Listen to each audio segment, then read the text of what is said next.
Okay चलिए आज फिर हम लोग बात करते हैं एक्सपेरिमेंट नंबर 9। और एक्सपेरिमेंट नंबर 9 का स्टेटमेंट क्या है ना, a double acting cylinder has to move continuously.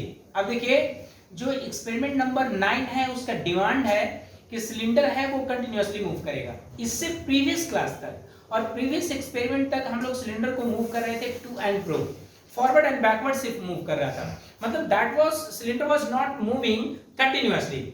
यहाँ पे कंटिन्यूअसली मूव कर रहा है। तो सोचना अब हमको ये है कि to move a cylinder continuously what should I do, क्या करना है, राइट? वो आगे देखते हैं। When 3/2 push button is pressed using 5/2 double pilot port operated valve, मतलब ये सब सारा कंपोनेंट है और इसको यूज करके करना है, जिसमें कि यहाँ पे रिक्वायर्ड कंपोनेंट में सबसे पहले इसको लिस्टिंग कर लिए। एक double acting cylinder, 5/2 double pilot port operated valve और 3/2 पुश बटन वाल्व, जिससे कि हम उसको ऑन करेंगे। इस पुश बटन को आप यहाँ पे चेंज करके और इसको कर दीजिए 3/2, है ना, 3/2 होल्ड ऑन वाल्व कर दीजिए इसको, HOLD होल्ड ऑन वाल्व। क्यों? क्योंकि जब कंटिन्यूअसली बोला है मूव करने के लिए तो कहीं ना कहीं वाल्व ऐसा होना चाहिए जो उस स्टेट को रिटेन करेगा, ठीक है ना। 3/2 होल्ड ऑन वाल्व और 3/2 रोलर लीवर वाल्व कितना चाहिए? 2, जिसको कि हम इस तरीके से सर्किट में अरेंज किए हैं। यहाँ पे तो अब double acting cylinder 5/2 double pilot port operated valve है और एक रोलर लीवर यहाँ पे है और एक रोलर लीवर देखिए यहाँ पे है और इसके नीचे में यहाँ पे देखिए स्विचिंग है। अब ये जो कंपोनेंट है एक्चुअली यूज सर्किट में यूज हुआ है यहाँ पे, लेकिन इसका जो फिजिकल प्लेस है, जो फिजिकली वो जो अवेलेबल है वो यहाँ पे है सर्किट में। जब हम लोग देखेंगे तब बताएंगे। एक यहाँ पे है और दूसरा यहाँ पे है, ये कंपोनेंट यहाँ पे है और ये कंपोनेंट यहाँ पे है। इससे फायदा क्या हुआ है?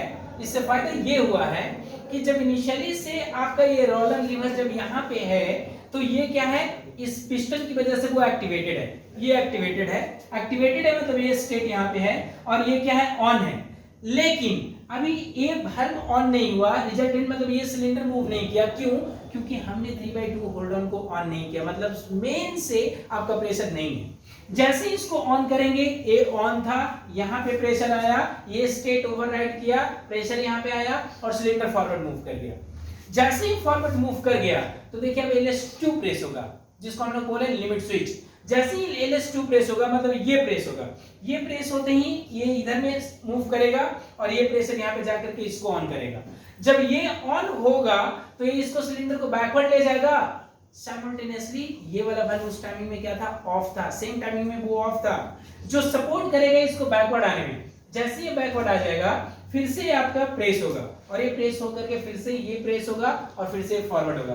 तो इस तरीके से अगर हम लोग इसको देखें तो ये सिलेंडर आपका फॉरवर्ड एंड बैकवर्ड इस दोनों कंपोनेंट की वजह से मूव करता रहेगा। लेकिन अगर इसको स्टॉप करना है तो कुछ नहीं, एक बार इस वाल्व को रोक दीजिए और उसके बाद आप इसको प्रेस करके देखिए, या सॉरी एक बार इसको आप एक्टिवेट करके देखिए, कुछ नहीं होगा, सिलेंडर मूव नहीं करेगा, राइट। तो अब इस एक्सपेरिमेंट को हम लोग किट पे देखते हैं। अब देखिए सारा कंपोनेंट यहाँ पे किट पे है, डबल एक्टिंग सिलेंडर और आपका ये 5/2 double pilot port operated valve और ये दोनों 3/2 रोलर लीवर वाल्व, है ना, और यहाँ पे आपका 3/2। अब इस कंपोनेंट को हम लोग क्या करेंगे, सबसे पहले मेन से यहाँ से कनेक्शन कर देते हैं, इसको यहाँ पे आउटपुट देगा, ठीक है। इसके बाद हम लोग क्या करते हैं, 2 कनेक्शंस और करना है, जिसको कि एक को यहाँ पे कर देते हैं, ठीक है, यहाँ पे ऐसे करके एक, और एक आपका प्रेशर आ जाएगा इधर से, ठीक है, एक प्रेशर आपका यहाँ पे आ जाएगा और इसको फिर हम लोग कर देंगे कनेक्शन यहाँ से, और इसका कनेक्शन भी तो होना चाहिए, तो इसका कनेक्शन हम लोग कर देंगे यहाँ से। ये 3 का कनेक्शन इधर में हो गया। अब बचा एक और मेन कनेक्शन।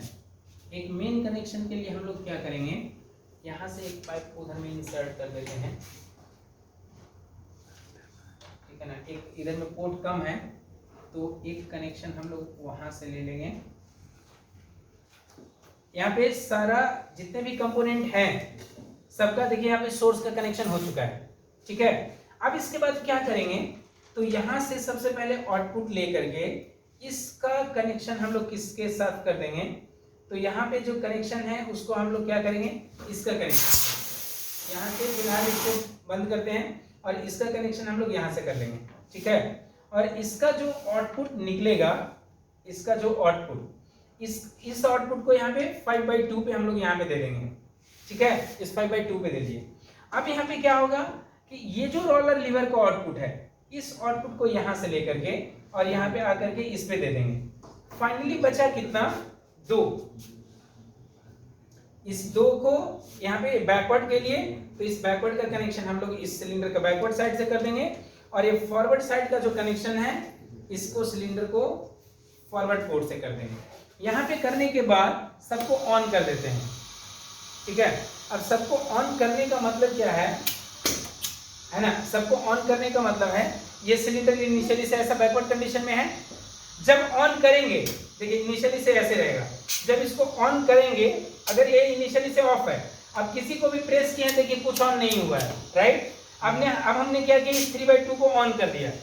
जैसे ही ऑन किए इसको देखिए इनिशियली से प्रेस रहेगा, ये प्रेस रहेगा, देखिए फॉरवर्ड, ये backward, forward backward, forward backward, ये कंटिन्यूअसली कुछ इस तरीके से ऐसे करके यहाँ पे चलता रहेगा, फॉरवर्ड एंड बैकवर्ड। अब यहाँ पे क्या है कि ये थोड़ा सा कुछ कंपोनेंट का प्रॉब्लम है, होना चाहिए था ऑटोमेटिकली, राइट। लेकिन क्या है कि आप इस तरीके से मैनुअली ऑपरेट करके इसको आप देख सकते हैं कि एक सिलेंडर कैसे कंटिन्यूअसली मूव कर रहा होगा, है ना, यहाँ पे जस्ट इस सर्किट के थ्रू।